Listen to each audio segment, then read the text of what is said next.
जय हिंद। आज से लगभग 97 वर्ष पूर्व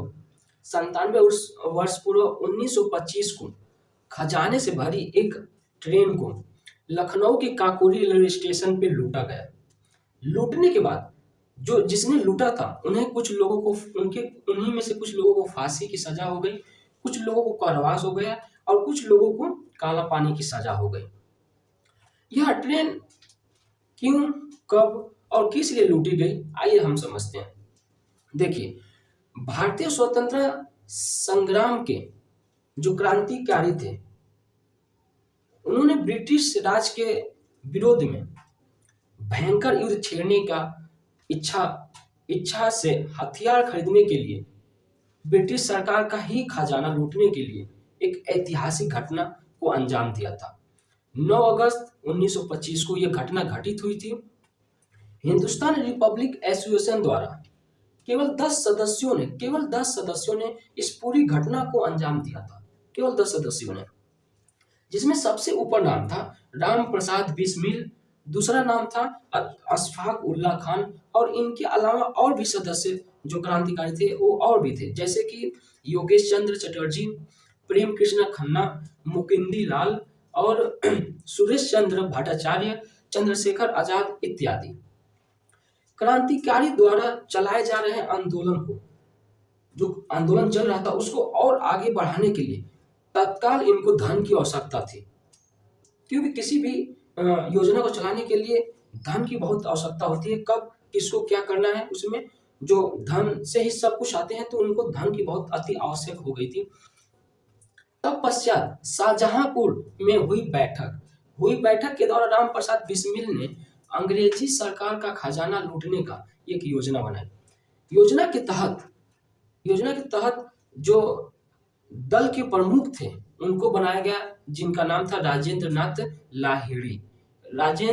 लाहिड़ी के अंतर्गत 9 अगस्त 1925 को लखनऊ जिले के काकोरी रेलवे स्टेशन से छूटी 8 down Saharanpur Lucknow passenger train को चेन खींचकर रोका गया।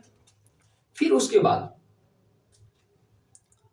अशफाक उल्ला खान, चंद्रशेखर आजाद एवं 6 अन्य सदस्यों द्वारा उस खजाने से भरी ट्रेन को लूटा गया। हिंदुस्तान रिपब्लिक एसोसिएशन के कुल 40 क्रांतिकारियों पर सम्राट के विरोध, जो सम्राट के विरोध शस्त्र युद्ध छेड़ने, सरकारी खजाना लूटने एवं यात्रियों की हत्या के आरोप में राजेंद्र लाहिड़ी, राम प्रसाद बिस्मिल एवं अशफाक उल्ला खान और रोशन ठाकुर को फांसी की सजा सुनाई दी गई। कुछ लोगों को 4 साल कारावास और कुछ लोगों को काला पानी की सजा भी मिली। यहां तक समझ आया? ठीक है। अब देखिए, जो बैरिस्टर मोहनलाल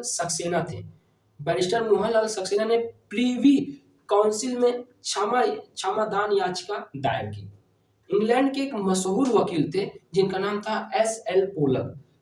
पोलक के पास ये क्षमादान याचिका पहुंची, लेकिन जो लंदन के जो न्यायाधीशों ने यह दलील दी कि इस षड्यंत्र का जो सूत्रधार यानी मास्टरमाइंड वो है राम प्रसाद बिस्मिल, जो कि बहुत बड़ा खतरनाक और एक पेशावर यानी खुखार अपराधी है।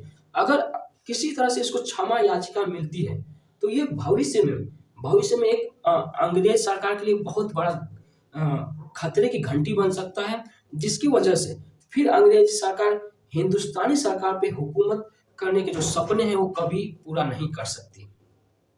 राम प्रसाद बिस्मिल जो है बहुत ही सहनशीलता और सोच विचार के जो आदमी थे, जो अध्ययन गहन करने के बाद और कितना ही मुश्किल आ जाए उसको अच्छी तरह से हंस खेल के उसको निकालते थे।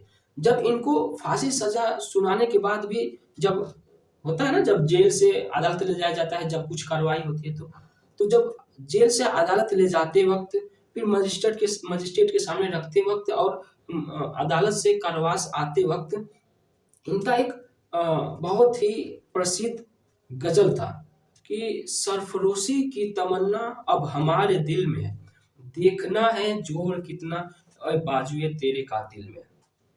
समझा? तो ये ऐसे क्रांतिकारी थे जिन्होंने देश के लिए हंसते हंसते मरा।